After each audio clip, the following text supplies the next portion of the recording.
beloved within the Seventh-day Adventist Church, beloved in the Seventh-day Adventist Church. I went to a self-supporting church today, at the 11 o'clock hour.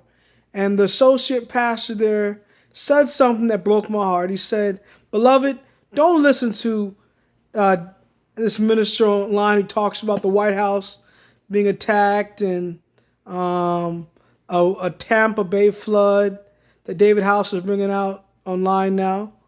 Don't listen to these men that talk about the climate change laws, which Laudato Si, which are Sunday laws, which talk about the 3.5 year periods after spring 2015, which brings on the Sun's law of 1290, 1335. Don't listen to what he was saying. And he's saying Biden may not pass the Sun's law, and Biden is president now. Beloved, they prophesy lies. Jeremiah 14, verse 14. And the Lord said unto me, the prophets prophesy lies in my name. I sent them not, neither have I commanded them, neither spake unto them. They prophesy unto you a false vision and divination and a thing of naught and the deceit of their hearts. Therefore, verse 15, thus saith the Lord concerning the prophets that prophesy in my name, and I sent them not, yet they say sword and famine shall not be in this land. By sword and famine shall these prophets be consumed. That's what they're saying now. No Sunday law, no sword, no martial law. He even said that they prophesied that Bush would pass martial law. What makes you think that Trump is going to pass martial law? Biden's in the White House. So now they're crying against martial law of this country. They're crying against forced vaccinations of COVID-19 shots. They're crying against the military coming in and signing martial law in these cities, shutting down these cities, and forcing vaccinations before the next January 20 term, when the next president is sworn in for next year, for next term. Beloved, it is a false divination, a flattering divination. Look right here at Isaiah 58. My mom told me, she said, Lucy, when you preach from the Bible and the Spirit prophecy. Don't preach your own words so you will get in trouble with the brethren, even the self-supporting workers. Isaiah 58, 1 and 2. Cry aloud, spare not, lift up thy voice like a trumpet, and show my people their transgressions, and the house of Jacob their sins. Yet they seek me daily and delight to know my ways.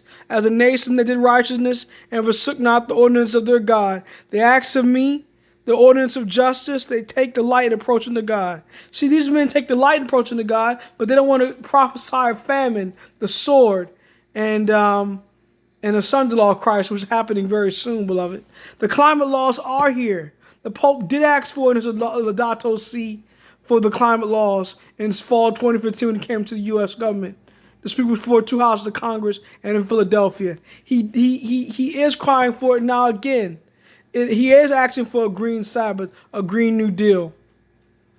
Beloved, we need to wake up and smell the postum. The son's law is here through the back door. Beloved, Trump will sign martial law. The military will comb the streets. They will pull people out of the house and give them forced vaccinations. Don't believe these ministers who are putting the people to sleep. Putting them to sleep through Laodicean cheap grace messages. Don't listen to some of these Seventh-day Adventist ministers, the conference brethren, saying things like, some of the objective truths in the Sabbath, we can use room for a gray area. Like you can cook a little bit on the Sabbath. You can fry your food on the Sabbath, kindle a fire on the Sabbath. You can dance in church. You can eat a little meat and dairy products. You can go out to the mall and go out to the restaurant on the Sabbath. You can buy and sell on the Sabbath, like gas and food and oil for your car. You can watch movies and play video games on the Sabbath. You can do a whole bunch of worldliness. Don't be so strict in your Sabbath keeping.